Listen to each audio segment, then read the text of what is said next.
Hola, soy la Basmati.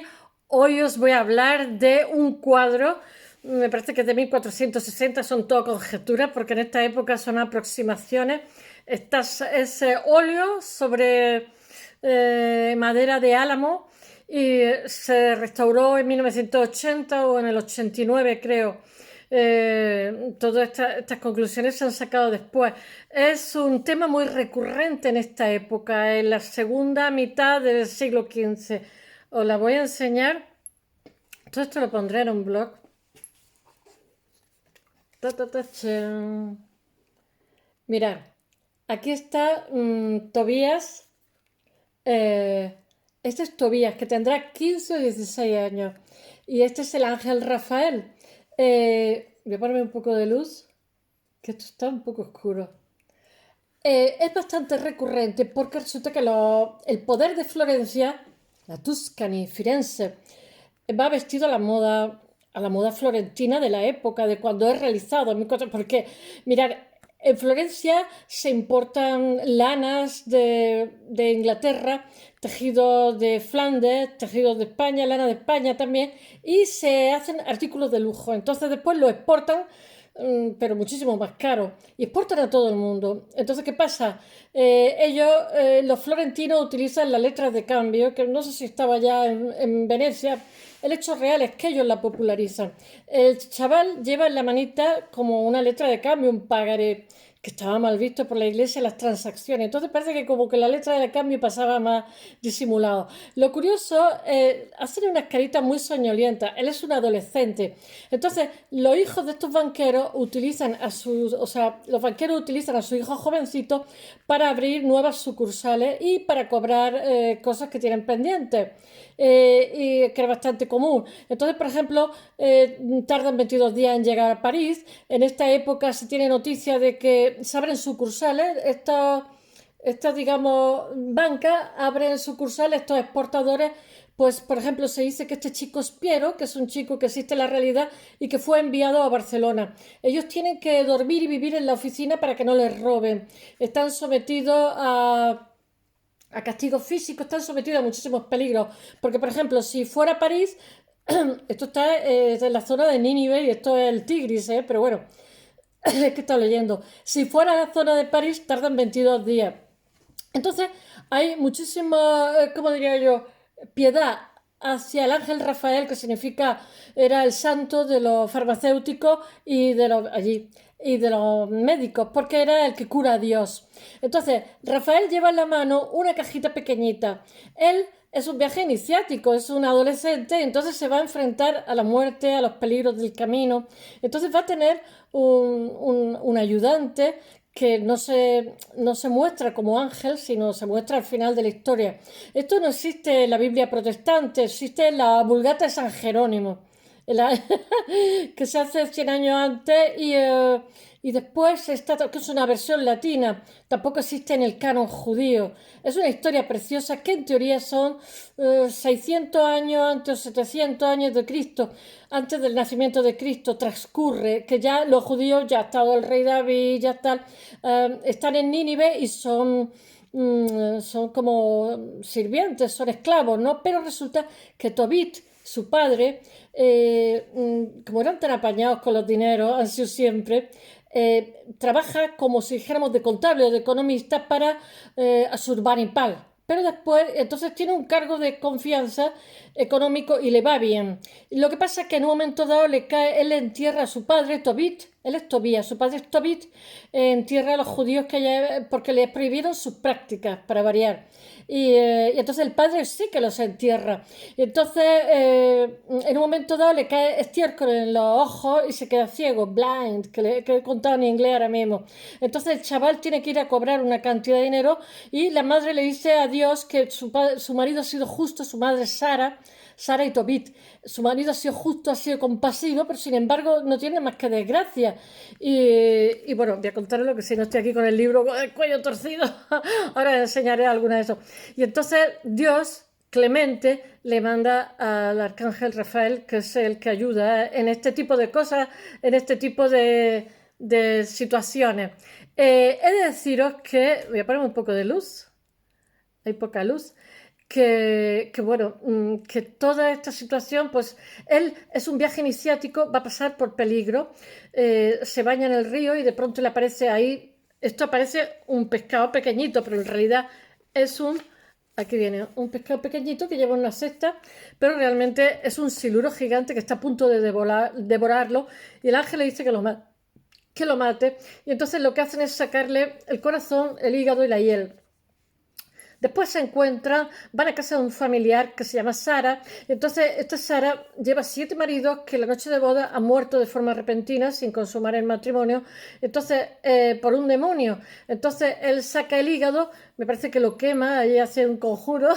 Y entonces, pues, resulta que pues el demonio se tiene que ir. Entonces él pide la mano y se casa con Sara. O sea, de alguna forma es como la lucha contra el dragón, ¿no? Contra la depresión, lo oscuro, lo siniestro.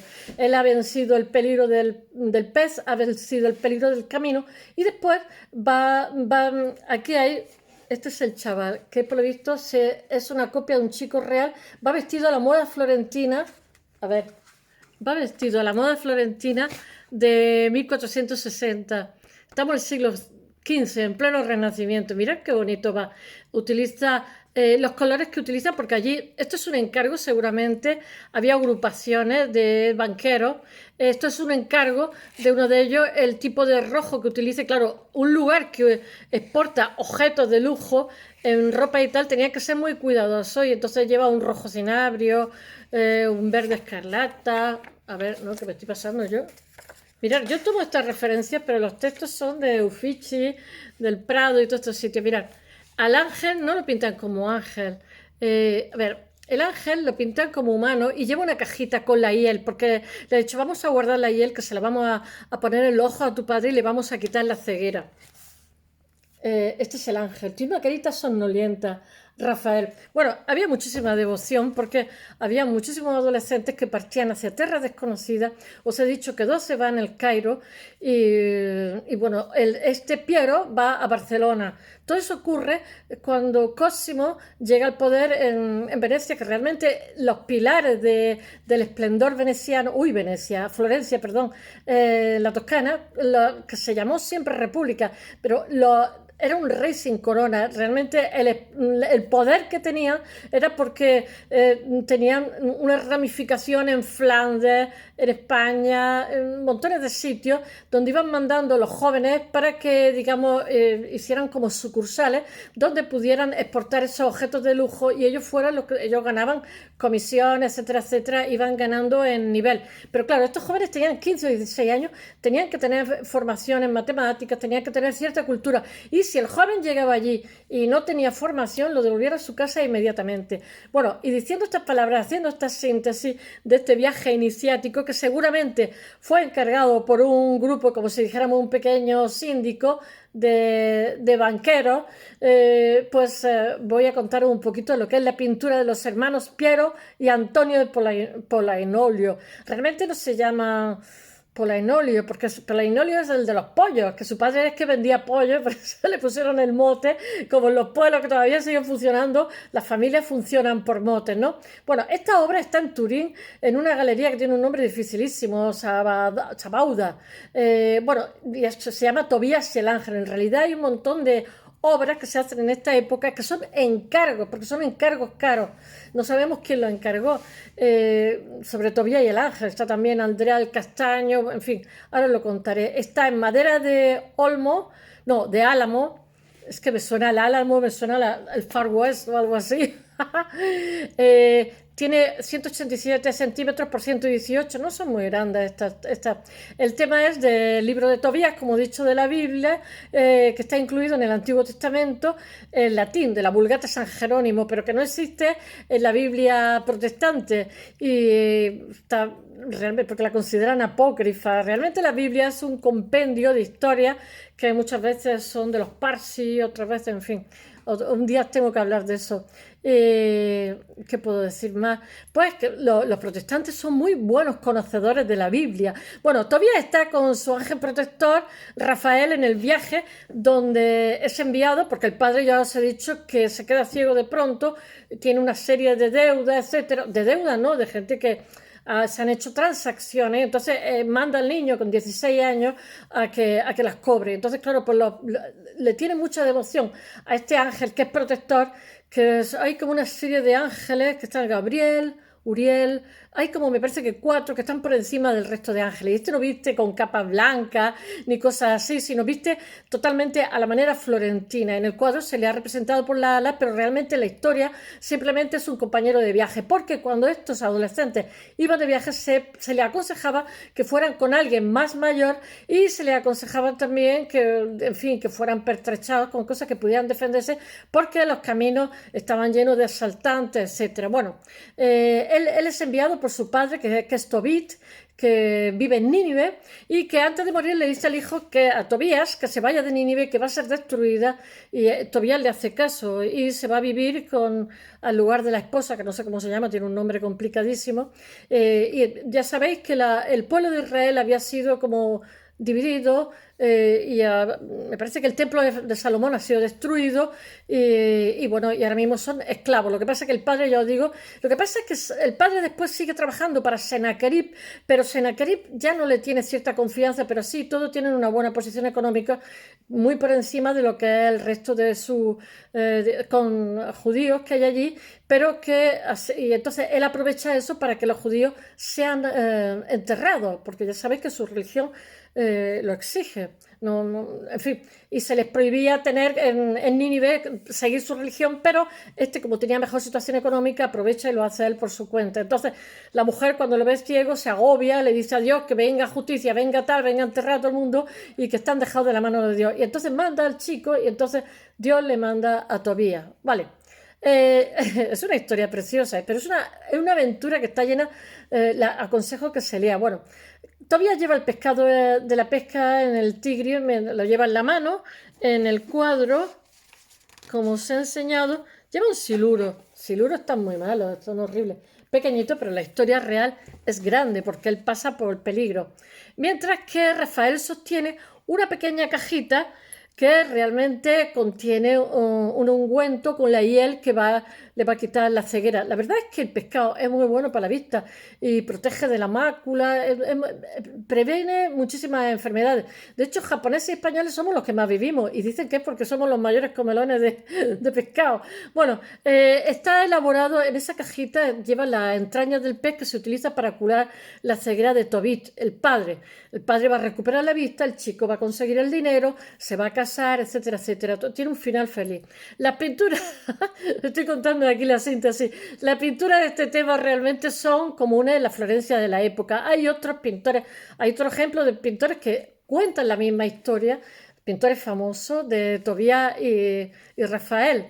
Rafael, ya os he dicho que en hebreo significa el que cuida a Dios o el que cura a Dios, algo así. Por eso es el patrón de los farmacéuticos y los médicos.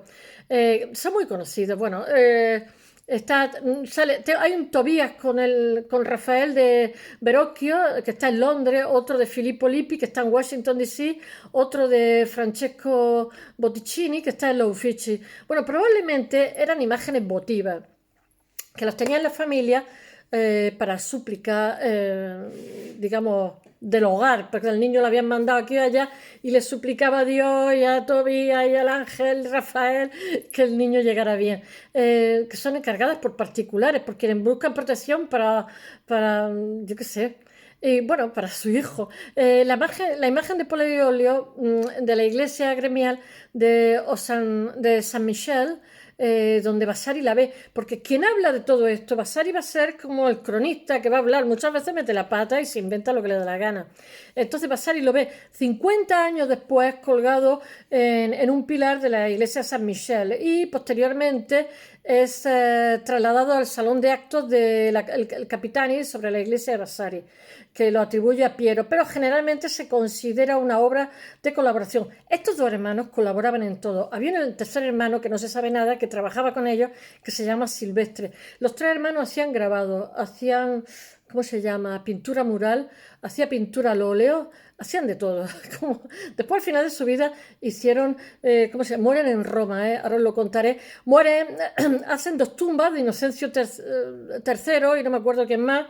porque lo mismo hacían escultura y se ayudaban mutuamente, y los dos sabían, es que eso es lo deseable, es que esa manía de decir, es que este es pintor, este es escultor, si en realidad todo lo mismo, todo confluye en el mismo sitio, y son también muy buenos grabadores. Bueno, hay una colaboración de todos los hermanos. Entonces, lo que se creía en un principio que lo hacía uno, pues resulta que no. Que ya es un mano a mano lo que hacen tanto en escultura como en pintura. Aunque uno de ellos tiene formación como grabador y como escultor y otro como pintor. Pero al final los dos hacen de todo y lo hacen muy bien. Esta pintura data de finales de la década de 1460. Todo se supone, nada se sabe con certeza. Bueno, en el siglo XVIII estaba en posesión de la familia Tolomei en su casa en Via Ginoria, en Florencia, y más tarde en el Palazzo, en Siena. Es adquirido por la Galería Sabauda en 1865. Pues vaya, lleva un siglo y pico largo, ¿eh? De la colección del Barón Gariol. Ah, bueno, que es una colección que luego se dona. Os voy a hablar un poquito de los hermanos Antonio y Piero y Francesco, pero sobre todo Antonio y Piero, que son los más conocidos, porque del otro no se sabe en absoluto nada. Aparte que estos dos tampoco firmaban nada. Los dos hermanos, Antonio y Piero, del Polanolio, se escribe Pollaiuolo. Realmente dirigen uno de los talleres más famosos de la época, más progresistas y diversificados como tenía que ser. Ellos integran, absorben lo que es Flanders. Ya sabéis que Flanders es la pintura al óleo, la precisión, que es muchísimo mejor que la pintura con huevo. De la Florencia, la segunda mitad del siglo XV. Estamos en pleno Renacimiento y en la Toscana, o sea, en el núcleo duro de lo que es el Renacimiento. Su apellido, Polanolio, Polanolo significa vendedor de pollo, de aves, de aves de corral, que en realidad era el trabajo, el negocio de su padre, pero ya sabéis que los pueblos y los sitios funcionan con motes. Antonio era el hijo mayor, que nace en 1431, según Vasari, está escrito a un orfebre llamado Bartoluccio Gilberti, y luego trabaja como ayudante nada menos que de Lorenzo Gilberti en las puertas, las famosísimas puertas del Batisterio, que son las puertas del paraíso, donde el propio Gilberti también se incluye. No sé si la habéis visto, yo la he visto 20 veces y es maravillosa. Maravillosa. Bueno, a finales, y un milagro que haya llegado al siglo XXI, a finales de la década de 1950 realmente tiene importantes encargos como orfebre, y en 1464 dirige su propio taller en Vía Vaccherecchia, cerca del Mercato Nuovo. Bueno, Pietro es el hijo menor, nace en 1441, estoy dando un poco la imagen porque como ya he hablado del cuadro, estoy hablando un poquitín de ello. Y dice realmente que aprende a pintar en el taller de Andrea del Castaño. Puede ser, porque tiene guiños con Andrea del Castaño. Reciben cartas, pero tanto uno como el otro pintaban y esculpían y lo hacían muy bien. Sobre todo porque están muy al loro de lo que está pasando en ese momento en Europa, etc. Reciben cargos como maestro independiente, pero también existe y colabora con Antonio. Se sabe poco de un tercer hermano que era Salvestro, que dicen los italianos, que también trabaja en el taller familiar. Además de orfebrería, el taller produce esculturas de bronce, pintura, grabados, frescos sobre tabla, estandartes procesionales, porque allí se hacían muchas procesiones, eran muy graciosas. Había, por ejemplo, los Medici estaban en la agrupación de los Reyes Magos, después los inmortalizan, unos sí, otros no, diseños para bordados. Es que italianos y españoles en general, yo diría que también los griegos somos muy visuales, tenemos una tradición muy visual porque la temperatura acompaña, ¿no? Bueno, hacía también diseños para bordados, grabados. Tened en cuenta que Florencia vivía de la exportación de objetos de lujo. Documento y literatura contemporánea describen a Piero como el pintor y a Antonio como el orfebre y escultor en bronce, pero eso no es así. Se ha comprobado que es totalmente distinto. Es Vasari, 50 años después de la muerte de los hermanos Vasari, hay que tenerlo en consideración a media. Quien destaca por primera vez la actividad de Antonio como pintor. Hay cuadros autentificados de Piero, 3 de una serie de 7, Virtudello Uffizi, están documentados como pintados entre 1469 y 1470. Un retrato de Galeaccio Maria Sforza en los Uffizi está registrado como Piero en un inventario de los Medici de 1492. Y un retablo de San Gimignano está firmado y fechado en 1483, pero no hay cuadros documentados o firmados por Antonio. Es difícil distinguir estilos separados, porque los dos trabaja, si a uno le encarga una escultura, le ayuda a hacer la escultura, si el otro trabaja en una pintura, le ayuda a hacer una pintura, con lo cual saber quién es quién es como muy complicado. Aparte que vibran en igual dirección porque trabajan en el mismo taller. Desde los pintores florentinos de Bernard Berenson, 1896, he de decir una cosa que se me ha olvidado. De pronto esto, cuando se hace mucho Tobías y el Ángel, de pronto deja de estar de moda. Y entonces, porque, en fin, hay una hecatombe en Florencia, los Medici son desterrados, después volverán, por supuesto, of course. Pero bueno, entre medio, pues cambia la sensibilidad, etcétera, y no se vuelven a hacer más Tobías y el Arcángel. Pero 100 años después va a venir un alemán que los va a pintar, que no me acuerdo cómo se llama, porque los nombres alemanes son dificilísimos, y otra vez se vuelve a poner de moda. Bueno, ¿por dónde iba yo? Desde los pintores florentinos de Bernard Berenson en 1896 es habitual asignar el mejor trabajo a Antonio, pero eso no es así, porque se han hecho investigaciones, se han hecho monografías recientes, ahora en 2019, que atribuye casi todas las pinturas de Polenolio a Piero. Eso lo dice Aldo Galdi y lo prueba en un libro que se llama Polenolio 2019, que está hecho hace nada. Vasari dice que Antonio es uno de los primeros artistas en estudiar anatomía a través, sí, le gustaban mucho las escenas de acción y de violencia, entonces él estudia la disección, eso lo hace también Leonardo, lo hace Miguel Ángel, etcétera, porque incluso a los médicos en aquella época se les enseña a dibujar, porque una cámara de fotos nunca capta lo que es un intestino, todo un cuerpo, y es a través de los cadáveres cuando aprenden. Bueno, y entonces se nota muchísimo también, ¿cómo se llama? Manteña también lo hace, su Cristo Manteña dice que era un cadáver. Es un fantástico dibujante, los escultores tenemos fama de buenos dibujantes.